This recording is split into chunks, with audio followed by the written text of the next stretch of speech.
بسم اللہ الرحمن الرحیم 11ویں پارے کا خلاصہ پیش کیا جائے گا۔ اس پارہ میں سورہ توبہ کا باقی حصہ اور سورہ یونس شامل ہے۔ سب سے پہلے ان منافقین کا تذکرہ آیا جو غزوہ تبوک سے غیر حاضر تھے اور اس کے لیے حیلہ بہانہ کر رہے تھے۔ یہ تقریباً 30 سے زائد افراد تھے۔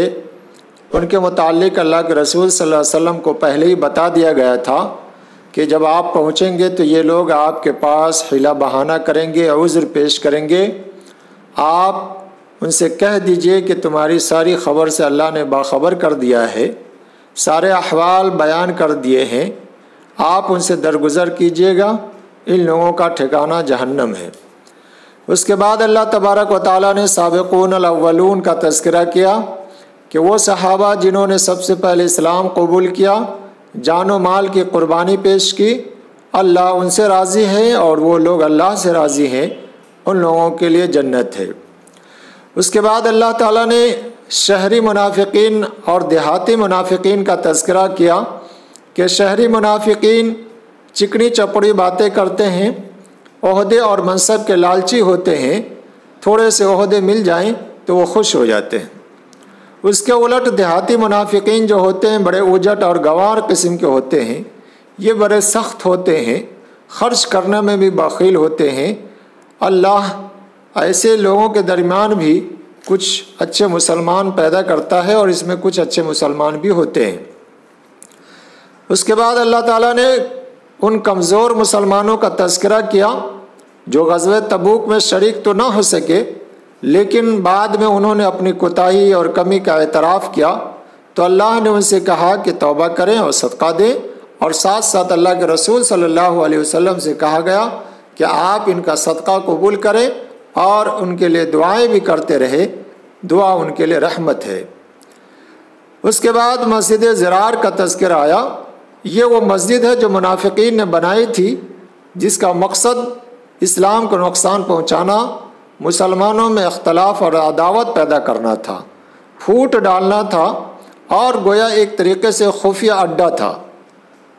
آپ صلی اللہ علیہ وسلم کو نقصان پہنچانا چاہتا تھا۔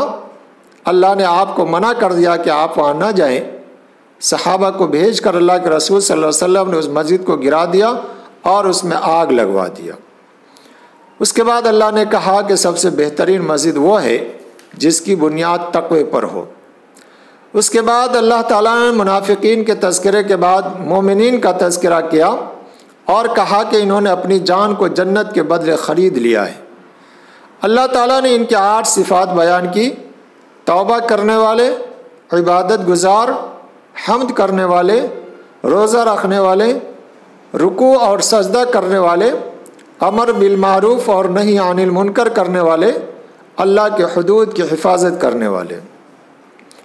اس کے بعد اللہ تعالیٰ نے ان مسلمان کا تذکرہ کیا جو غزوہ تبوک میں محض سستی اور کاہلی کی وجہ سے شریک نہ ہو سکے تھے۔ بعد میں یہ لوگ نادم اور شرمندہ ہوئے۔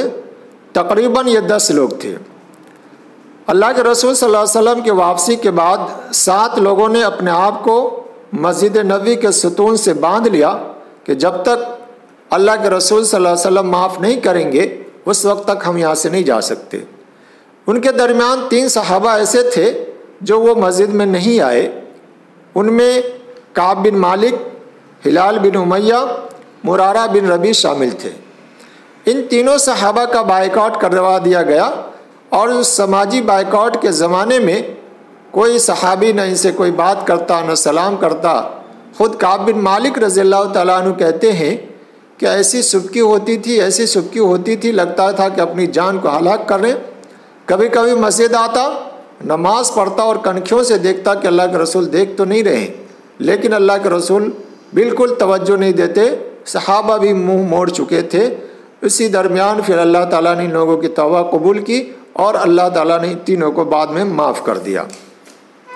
آخر میں صورت کے اللہ کے رسول صلی اللہ علیہ وسلم اور مسلمانوں سے یہ کہا گیا کہ مشرکین کے لیے دعا کرنا جائز نہیں ہے، خواہ و رشتہ داری کیوں نہ ہو۔ اس کے بعد سورہ یونس کا آغاز ہوتا ہے۔ سورہ یونس کا بنیادی موضوع ہے دین کے مبادیات۔ اس کے اندر دعوت کے کام کرنے والوں کے لیے بہترین دلائل ہیں، اور اللہ تبارک و تعالیٰ نے الگ الگ دلائل پیش کیے ہیں۔ سب سے پہلے اللہ تعالیٰ نے آفاقی دلائل پیش کیے اور یہ کہا کہ تمہارا نظریاتی جنگ کے لیے ہتھیار قرآن ہے، اور انسان اگر غور کرے یہ زمین، آسمان، چاند، سورج، ستارے سب اللہ نے پیدا کیے ہیں اور اسی کی طرف دعوت دی جا رہی ہے، تو یہ آفاقی دلائل پیش کیے گئے۔ نفسیاتی دلائل یہ دیے گئے کہ یہ لوگ عذاب کا مطالبہ کرتے ہیں۔ اللہ کے رسول صلی اللہ علیہ وسلم جب کہتے ہیں کہ عذاب آنے والا ہے تو یہ مشرکین کہتے ہیں کہ وہ عذاب لے کے آؤ، ہم دیکھیں کہ کیسا عذاب ہے۔ اللہ نے کہا یہ عذاب کا مطالبہ کرتے ہیں، عذاب تو دور کی بات ہے، ہم ذرہ برابر ان کو پریشانی میں ڈالتے ہیں، مصیبت میں ڈالتے ہیں تو یہ چیخنے چلانے لگتے ہیں، یہ بڑے مصیبت کو دیکھ کر کیا کریں گے۔ پھر اللہ تعالیٰ نے کہا قرآن کے بارے میں کہتے ہیں کہ جیسی ایک کتاب اور لے کے آؤ، اے نبی آپ کہہ دیجئے یہ کتاب میری طرف سے نہیں آئی ہے، میں تو بس وہی پیش کرتا ہوں جو میری جانب وحی کی جاتی ہے، اور نہ کبھی میں نے دعویٰ کیا کہ یہ کتاب میری ہے۔ تیسرے نمبر پر اللہ تعالیٰ نے کہا کہ انسان کی فطرت یہ ہے کہ جب آسائش رہتی ہے، موج مستی میں رہتا ہے، عیاشی کرتا ہے اور وہ خدا کو بھی بھول جاتا ہے، لیکن جب مصیبت پہنچتی ہے، سمندر کے بیچ بھنور میں اس کی کشتی پھنستی ہے، اس وقت انسان اللہ تعالیٰ کو پکارتا ہے۔ چاہے دنیا میں جو بھی قوم ہو، جب ایسی مصیبت آتی ہے، پریشانی آتی ہے، تو ہر ایک کی زبان پر وہی نام رہتا ہے اوپر والے کا۔ ذات کے اندر انسان کو غور کرنے کے لیے کہا گیا کہ انسان اپنی ذات میں بھی غور کرے تو اللہ کی وحدانیت کا قائل ہو جائے گا۔ اللہ نے سوالیہ انداز میں کہا رزق کون دیتا ہے، سماعت اور بصارت کون دیتا ہے، اپنے آنکھ اپنے کان پر غور کرو۔ مردے کو کون زندہ کرتا ہے، مردے سے کون زندہ نکالتا ہے، اور تمام معاملات کو صحیح ڈھنگ سے کون چلا رہا ہے۔ انسان اپنی صرف آنکھ پر غور کر لے کہ آنکھ کتنی بڑی نعمت ہے، اس نعمت کا اندازہ اس سے پوچھا جائے جس کے پاس آنکھ نہیں ہے۔ کان اتنی بڑی نعمت ہے، وہ نعمت کا اندازہ اس وقت ہوتا ہے جس کے پاس کان نہیں ہے، سنائی نہیں دیتا۔ تو یہ ساری چیزیں انسان اپنی ذات میں غور کرے تو اللہ کی وحدانیت کا قائل ہوگا۔ اس کے بعد اللہ نے کہا قرآن کی صداقت کے لیے کہ یہ اللہ کا کلام ہے۔ اس پر جن لوگوں نے کہا کہ محمد صلی اللہ علیہ وسلم نے اپنی طرف سے گھڑ کر لایا ہے، اگر انہیں شک ہے تو جیسی ایک صورت بنا کر دکھائے۔ اس سے پہلے بھی یہ کہا گیا تھا کہ اگر انہیں شک ہے تو جیسے ایک آیت بنا کر دکھائے، اور اس کے لیے عرب کے بڑے بڑے فصحاء اور بلغاء کو اپنے ساتھ شامل کر لے اور اس سے مدد لے لے۔ قرآن ایک معجزہ ہے، یہ قرآن کتاب ہدایت ہے، رحمت ہے اور شفا ہے۔ اس کے بعد اللہ تعالیٰ نے تاریخی دلائل کے ذریعے سمجھایا۔ حضرت نوح علیہ السلام کا قصہ پیش کیا گیا کہ حضرت نوح علیہ السلام نے سمجھایا اپنی قوم کو، اور جب وہ نہیں مانی تو اللہ تعالیٰ نے کشتی تیار کرنے کو کہا، اور پھر وہ طوفان میں سب کے سب بہہ گئے، صرف وہ لوگ بچ گئے جو ایمان لانے والے تھے۔ حضرت موسیٰ اور ہارون کا تذکرہ آیا، اور جب ان کے درمیان جادوگروں کا مقابلہ ہوا، جادوگروں کو فرعون نے دھمکی دی، اس وقت جادوگروں نے ایمان کا اعلان کیا اور یہ دعا کہ ربنا لا تجعلنا فتنة للقوم الظالمین ونجنا برحمتک من القوم الکافرین، اور وہ ایمان پر ثابت قدم رہے۔ اللہ تعالیٰ نے حضرت موسیٰ علیہ السلام کو حالات سے نمٹنے کی تدبیریں بتائی کہ جب حالات خراب ہو جائیں، اس وقت چونکہ حضرت موسیٰ کے ماننے والے اقلیت میں تھے، فرعون ایک بڑا غلبہ رکھتا تھا، سپر پاور تھا، ایسے وقت میں اقلیت کے لیے کیا تدبیریں اختیار کی جائے، اس کے دین و ایمان کی حفاظت کے لیے کیا طریقہ اپنایا جائے، اللہ تعالیٰ نے حضرت موسیٰ علیہ السلام کو بتایا۔ سب سے پہلے کہا کہ ایک گھر بنائیں، یعنی اسلامی سینٹر کا قیام کریں تاکہ لوگ اس پر ایمان کے بارے میں آ کر سیکھ سکیں، توکل کریں، نماز قائم کریں، لوگوں کو خوشخبری سنائیں۔ اس لیے کہ انسان جب ڈر جاتا ہے، بزدل ہو جاتا ہے، تو پھر وہ ہمت ہار جاتا ہے۔ حالات کیسے بھی ہوں، انسان کی ہمت مضبوط رہنی چاہیے، انسان کی ہمت کو بڑھانا چاہیے اور یہ کہنا چاہیے کہ دنیا کی ساری طاقت گرچہ مخالف ہو جائے لیکن اگر اللہ نہ چاہے تو کوئی کچھ بگاڑ نہیں سکتا ہے۔